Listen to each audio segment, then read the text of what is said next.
simplicity, uh, he must be identical to these things because God is purely actual, and all that is required for a being to divine simplicity would want to do something, to act in some sort of way, is that that being be actual in the relevant respect. So going to the Aristotelian notion of act and potency, right? In order for me to change the bronze into a statue of Napoleon, right? The bronze must actually be some quantity of bronze and potentially have the shape of Napoleon.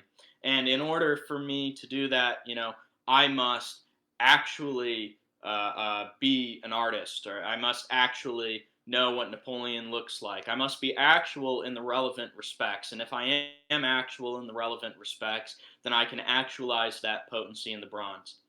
Similarly, in God, because God is purely actual, God has the ability to actualize any potency. And it does not require any sort of intrinsic change within himself. And also, I would say to the proponent of modal collapse, I would challenge them to demonstrate to me how it is the case that a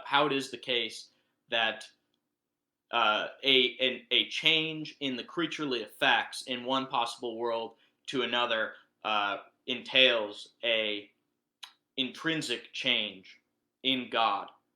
And I think that's about where I would leave off for my opening statement. I have a few things I probably would have liked to say, but for the sake of clarity, I'll just leave that out. And Fisher, you can go ahead with your first response. Okay, so there's like three main issues I have with what you said. The first was that it sounds like you're composing God of intrinsic and extrinsic attributes, properties, however you want to cash that out, right? Because when you say there's something extrinsic about God, that's just clearly denied by classical theists, right? Like, one second. Okay, so Peter Lombard, he says, vicissitude of joy, suffering, knowledge, forgetfulness, or a change of form, or of some other exterior as an extrinsic quality. This change which happens according to time is a change of qualities which happens in the bodily or spiritual creature. And so it is called time. Any kind of change, intrinsic or extrinsic, will make an object temporal. That last part was from Mullen, sorry. Make an object temporal, alright? So when you say there's some kind of extrinsic aspect to God, that's just clearly denied by classical theists. There is no composition of intrinsic and extrinsic in God. There is just God's intrinsic essence. Whatever is intrinsic to God is identical to God, essentially. That's the claim that classical theists are making, right? And that's right. So the next thing was that you're asking about how just the difference in the effect would be a change in the intrinsic reality of God, right? Listen, so Aquinas says the manifold actions ascribed to God as intelligence, volition, the production of things, the like, are not so many different things, so they're one. Since each of these actions in God is his own very being, which is one and the same thing. The act of creation it's intrinsic, it's intentional too. And that's why that the difference in effects would make an intrinsic change, because act is intrinsic, is intrinsic according to the scholastic understanding of divine act. An intentional act is an act for a goal, for a reason, a purpose, a means, right? A means to an end. So when God acts, there's a reason that he acts. It's not something extrinsic about God, it's intrinsic to God because it is intentional. So that's why a change in the effect would be a change in the intentional act of God, right? Because if I have some, let's say, intentional act X to bring about effect Y, effect Y, it's denominated by that intentional act, right? If effect Y changes, then my intentional act also has to change. God only has one intentional act, and it's necessary, and it's same, it's identical to his essence, to his existence, furthermore. So all you're saying is that there's one intentional act, and that one intentional act brings about a specific effect because that's what it means to be an intentional act. But if it brings about one specific effect, and that's all it can bring about, then what you have is modal collapse, right? That was basically the core of my response. One second, I think there was... I could just pass it over to you from there. I don't think I have anything else to say. Okay, that sounds fine. Just one little proposal. Would you possibly want to do like a cross-examination section at one point where you can ask questions and we can go back and forth? Do you mean like at the end or like in the No, middle? no, a cross-examination where you could try and, question me with whatever questions you want to sort of lead me to what you think are like the logical consequences of my position. Yeah, I can yeah, be yeah. like, You can do yeah, that if you we want. can add that at some point when we feel fit, but I'll start my timer right Okay, now. cool. So what I would say is that, oh, 1 second. Yeah, what I would say is that when I talk about there being an extrinsic component, right? What the very definition of extrinsic, right, is to be outside. So I'm not saying that the extrinsic or the creaturely effects are constitutive elements of God, right? I don't think anyone would want to say that the creaturely effects are in some way constitutive of God's essence in the same way that God's omnipotence or his omniscience or whatever are. And essentially, this is something that you and I had talked about a few days prior to our discussion um, about extrinsic uh, predications of God. Um, and an extrinsic predication of God could be something as accidental as the very fact that I am mentioning God right now is an extrinsic accidental property of God. So when I'm would and obviously that the fact that I'm mentioning God here does not bring about any sort of change uh, in him. And also, what I would want to say too is that there's a sort of concern here that I see that you're getting at with about God's knowledge. But what I would say is that ultimately God's knowledge is not propositional. So for human beings, when we know things, the way that we know things is that we have a sort of belief and it comports to the world. In God, right? It's different in the sense that the world comports to the beliefs of God. At least if you're a classical theist, particularly in the Thomistic tradition, God is uh, something like an intellectual substance, right? That we can't say that univocally, but we can say that analogically. And so what's going on with God, the intrinsic element of God's knowledge, is the same across all possible worlds because it's self knowledge. And let me try and put an illustration of how one and the same act can have a plurality in or differ in possible worlds, uh, even though it's one and the same act. So, for example, there's an intrinsic and extrinsic component to all knowledge, even creaturely knowledge, not just divine knowledge. And that extrinsic element of knowledge is essentially truth. Truth is extrinsic because truth has to do with comporting to the world.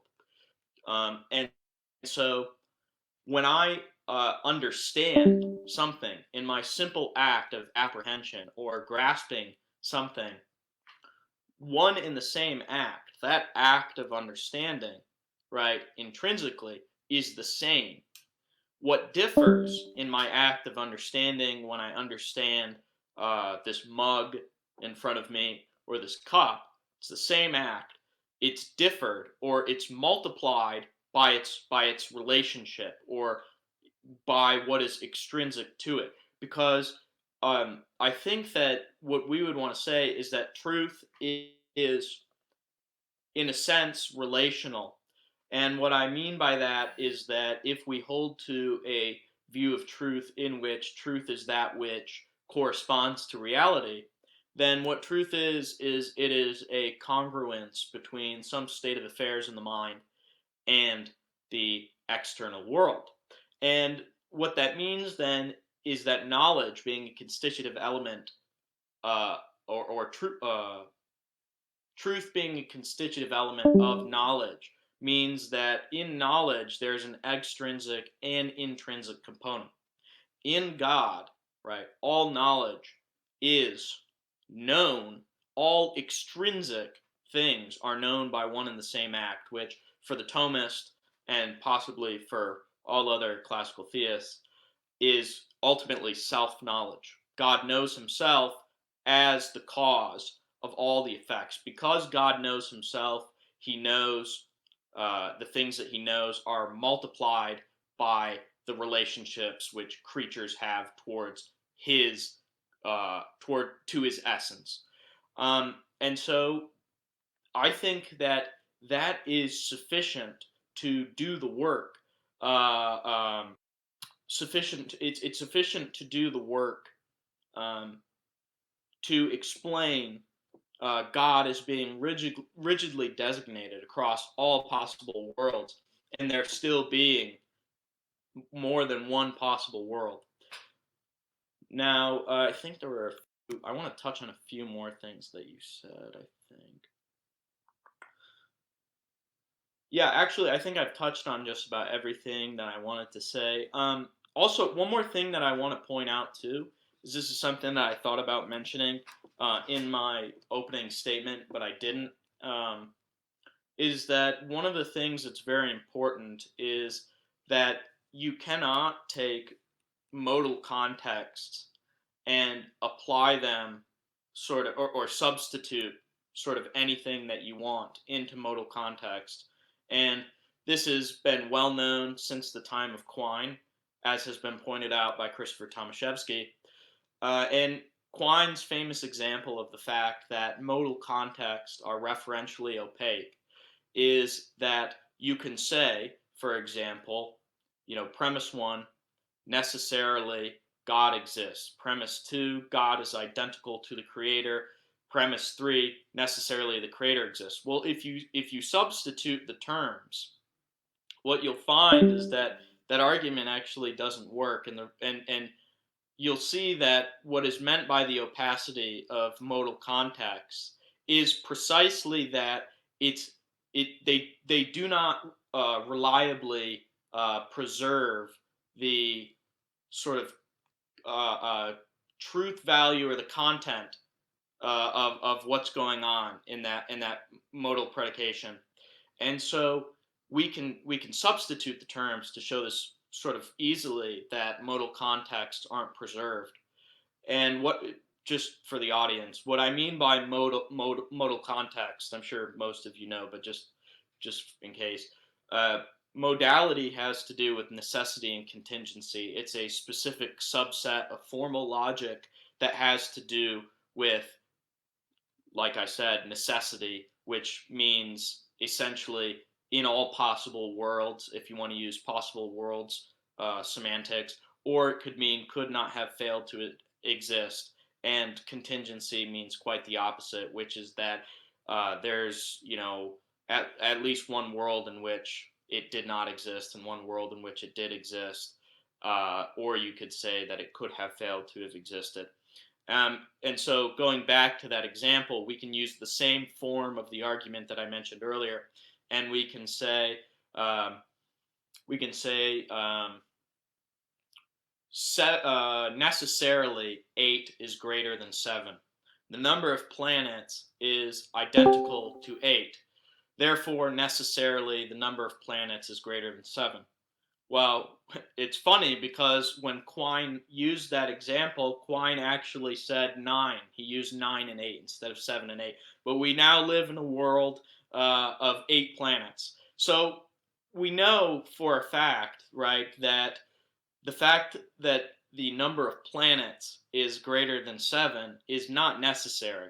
right? Mars could cease to exist. There's a possible world in which Mars does not exist, um, and and essentially what that is pointing out is that when we are saying necessarily 8 is greater than 7, right? We're talking about a real property of the number 8 and the number 7. But when we're saying that the number of planets is equal to 8, that is not a real it's not a real property. It's not a real property in the sense that what's being said is sort of contingent upon a particular context, right? Whereas the fact that number 8 is greater than the number 7 is not. That's intrinsic to those notions, it's intrinsic to those concepts. And when we say that the number of planets is identical to 8, right, we're essentially talking about a state of affairs that obtains in this particular world, not one that must obtain in every possible world. And so that is something to keep in mind, which is that we can predicate necessity of God's existence because God's existence is a real property of God. It's something entirely intrinsic to him. But we cannot substitute those modal contexts, even if, right, God's act of creation or the fact that God is the creator is identical to God, right? The fact that God is identical to the creator or God's act of creation is identical to God. We cannot substitute those modal contexts because uh, being the creator and the act of creation spoken in that sense, right, are not real properties. And so they're really predicables because they involve an extrinsic component to God.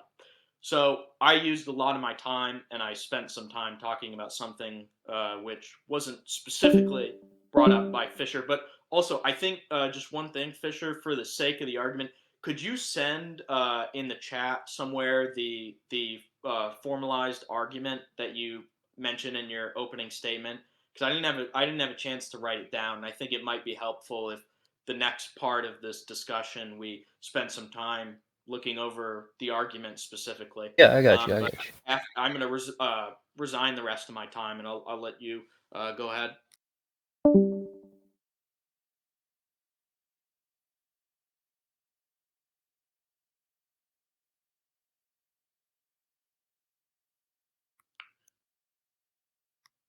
You can start whenever you'd like.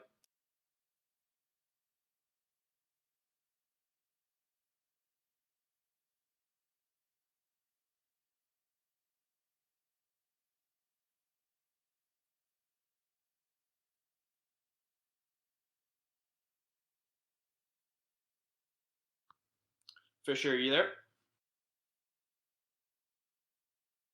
Yeah, I'm there. I thought I was unmuted. I'm just trying to get the argument in the chat. 1 second. Yep. Yep. That's right. That's all right. Yeah. I'm not sure how long this is going to go on, but I'm Okay. free until 8 o'clock. So. I can't. Since I had the argument in like a picture slide, I can't really copy paste it. But here's a picture. Yeah, that's fine. That's fine. Yeah, there you go. Okay. So you can start my time now. Basically, there's just a few things you said that I think you're still not following me on here. And the first was about extrinsic properties, right? To have an extrinsic property is just to stand in a relation, right? It gives you a quality. And that quality is extrinsic, obviously, it's not intrinsic to you. This is something classical theists deny. Like, recall the quote from Lombard. This is something that we just deny. Well, not we, my bad. That you would deny because God can't have extrinsic properties on your view. Or extrinsic qualities. This is something universally denied, except by neoclassical theists, who explicitly state that they're weakening the doctrine. That's people like Eleanor Stump, Kretzmann, I think that's his name. I'm not sure, but yeah, they explicitly state that they're weakening the doctrine by doing this. Right? So when you come and say that there is some extrinsic component or some extrinsic quality as the defense then really all you're doing is not defending classical theism, but giving up classical theism so you can defend a version of divine simplicity not accepted by classical theists, right? That was the first thing. Now, the second thing was about what you said with regards to the act of knowledge, right? I don't think it's analogous here because listen, you can have an act of knowledge referring or relating to a specific piece of information or data or whatever however you want to cash it out. But the point is, when you have an intentional act, there is only one effect because it's intentional, and because God is omnipotent, necessarily whatever God wills to actualize is actualized, right? So God can't fail to actually. There's no indeterminism here with his intentional act. If he intends for X, then X comes about because it's intentional and he's omnipotent. Those two lead to the effect being necessary if you have the act being identical to God, right? But the claim being made is that the act is identical to God, and it's not a predication of God, because anything that can be predicated of God is identical to God anyways, right? You don't have something that's... God isn't composed of accident and essence, extrinsic and intrinsic qualities. It's all just intrinsic qualities, and all of it is identical to God, and God is necessary, so all you have is just necessarily God exists, necessarily all of these properties are God, right? It's an is of identity, not an is of predication. And classical theists are very explicit about this. William Mann, he's very explicit about how it's is of identity rather than an is of predication. You just seem to keep trying to make it an is of predication, but that's not what it is, and to do that is to just give up classical theism, right? So what else? Right. Then the last thing you brought up was Christopher's defense of the argument, right? So I don't think that works because it's just shifting the conversation from metaphysical claims of divine simplicity to semantic theory of reference, right? If you're rigidly designating, you're making an identity claim. You're using the is of identity. If you're not, then if you're not rigidly designating, then you're using a different is. You're using the is of predication.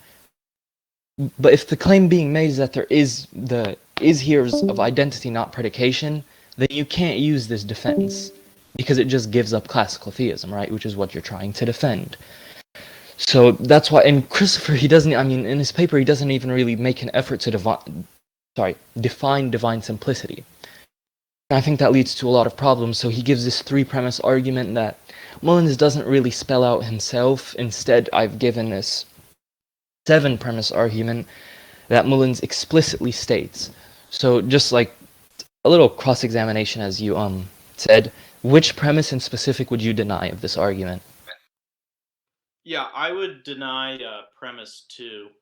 Would you like me to explain why? Yeah, go ahead.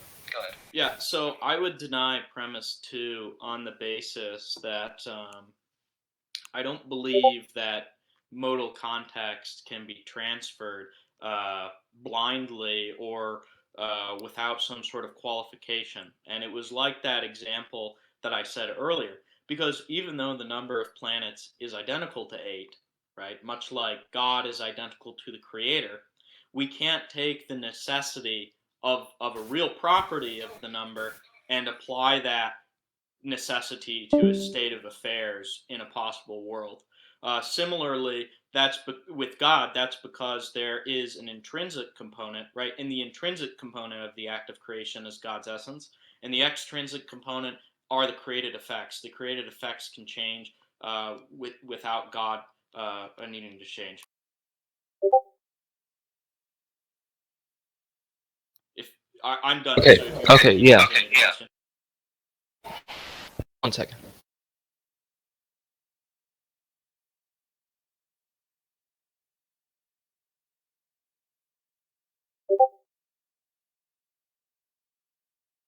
Okay, sorry, I was just having a bit of mic problems.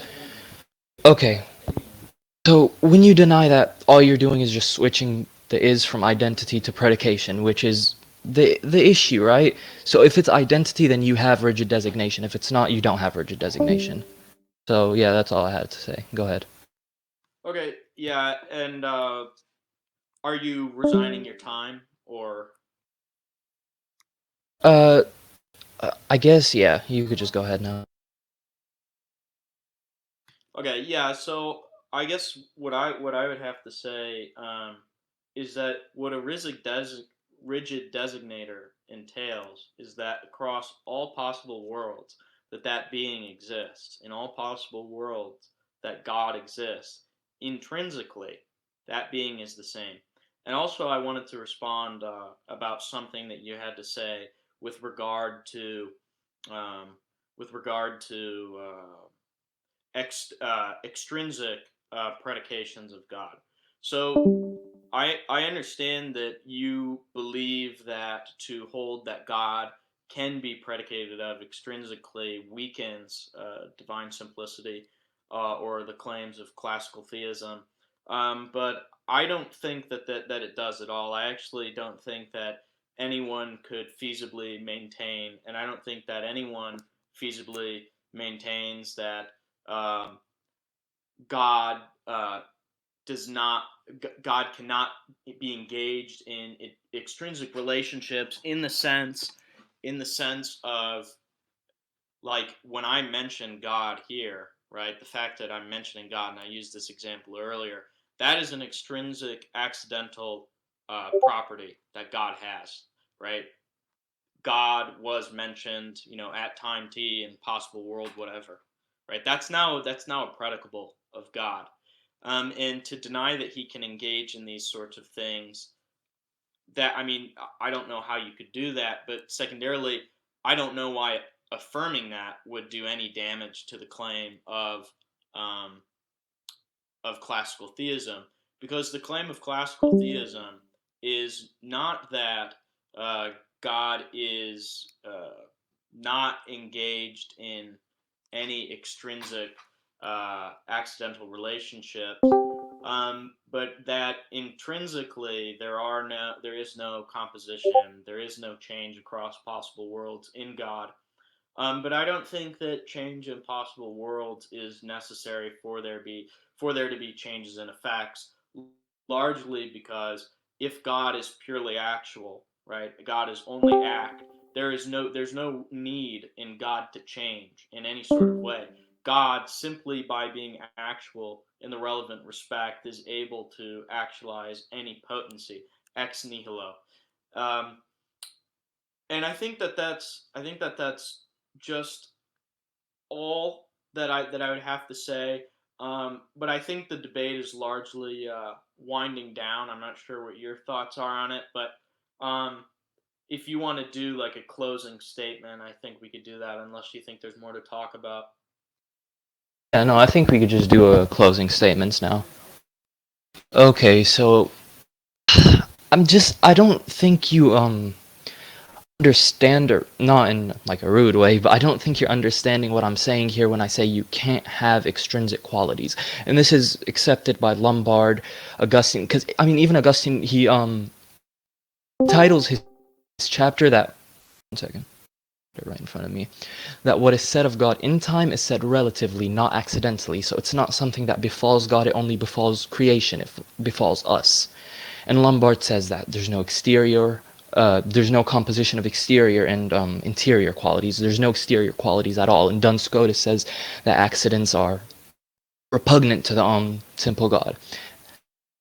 So I just think you're weakening it, and Stump, I mean, admits this, that it's a weakening of the original doctrine, right? Because then you just have a composition of intrinsic and extrinsic, which is a problem because the entire point was that you have no metaphysical complexity.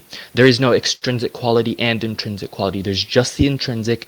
It's all one and identical to God's existence and essence, or God's essence or the divine substance, however you want to cash that out, right? So, yeah, I guess that's all I have to say. I mean, I still think you're allowing is of predication when classical theists have made it explicit that it is of identity, not predication, right? So when you switch it to predication, of course the argument doesn't hold.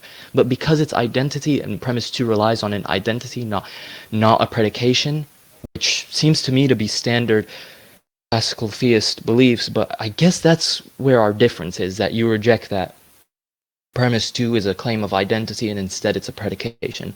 I guess that's all I have to say. I'll let you close and we can end it there. All right. I just want to say I think this has been a very good debate. I'm actually glad that we did do this a little bit more formal. I think this was pretty productive.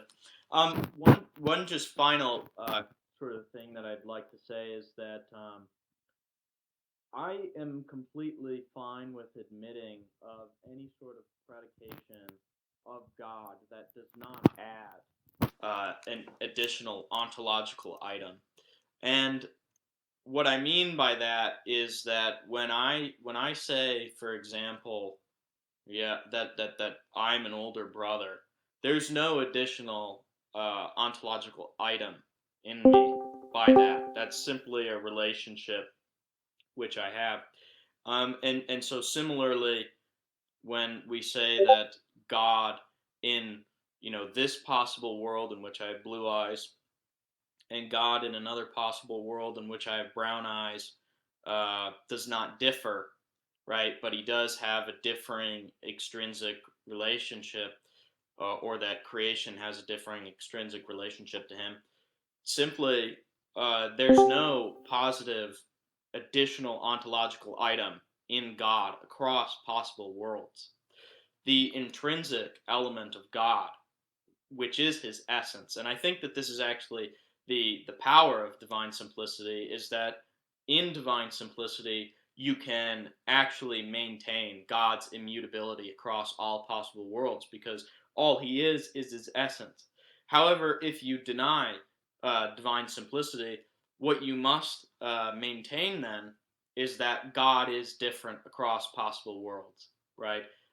If you hold that in God, in the possible world where God creates, X rather than Y, or Y rather than X, whatever, that adds some difference to God, um, then I think that there's going to be serious problems, because if God's act of creation is something which is distinct from his essence, then I think that you'll have a real problem, in that that will introduce real distinctions in God across possible worlds. And I think there's even an even greater problem in introducing participation in God for his being. Um, Ultimately, with divine simplicity, we want to maintain that God does not participate in anything for his being. God simply is his being. Um, and I think that uh, the major issue here is that we can reasonably maintain that God's essence exists necessarily without having to be committed to God being the creator being necessary. The reason for that being that being the creator is uh, involves an intrinsic component. The intrinsic component is God's essence, and an extrinsic component. The extrinsic component being the created effects, the creaturely effects. And ultimately, the intrinsic element, if you hold to divine simplicity, God is simply his essence. And everything which does follow from it and could possibly follow from it would only follow from the essence. Everything about God is on account of his essence and nothing else. God is not good on account of some action. God is not the creator on account of some reason. God is everything he is on account of his own essence, which is unlike any other being. And I think that that very commitment is what grants God the ultimate freedom which he has, being liberated and untethered from belonging to any category, to any sort of boxing in of God's power or ability to do uh, virtually any possible thing. Um, but with that said, I just again want to thank Fisher and everybody who attended this debate. I thought it was very productive. And with that said, I think what we can do is we can make another voice channel, and if people want to stick around, talk, that's what we can do. But yeah, thank you. Yeah, I think the formal setting made it a lot better. So I guess since we've both basically closed and that's the end of it, I will make that channel though in case anyone does want to say anything. I'm not gonna stick around. But yeah, I think we can engage further on this over text. Maybe we can engage like articles instead of like, straight Discord messages back and forth. I think it would be a lot more productive. Yeah, Something like this, but just not on voice, right? Okay, yep, cool. sounds good. Well, Yeah, thanks for your time. God bless. Yep, see ya. Yeah.